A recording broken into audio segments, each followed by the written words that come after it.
আজ বিবাহ করতে গেলে যৌতুকের প্রথা এসেছে। রাসূলুল্লাহ যৌতুক দিয়েছিলেন, ওটা যৌতুক না, ওটা উপহার, ওটা হাদিয়া। রাসূলুল্লাহ তোহফা দিয়েছিলেন হুজুরের জামাই। সুবহানাল্লাহ, কি জামাই!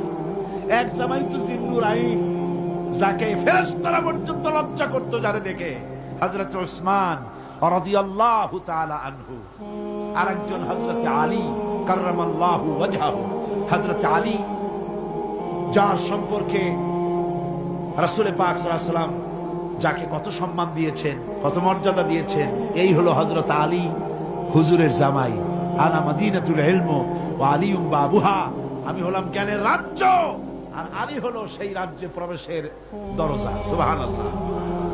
ভাইরা, এই হলো জামাই। আর মেয়ে খাতুনে জান্নাত, বিনতে রাসূল, বেহেশতের সমস্ত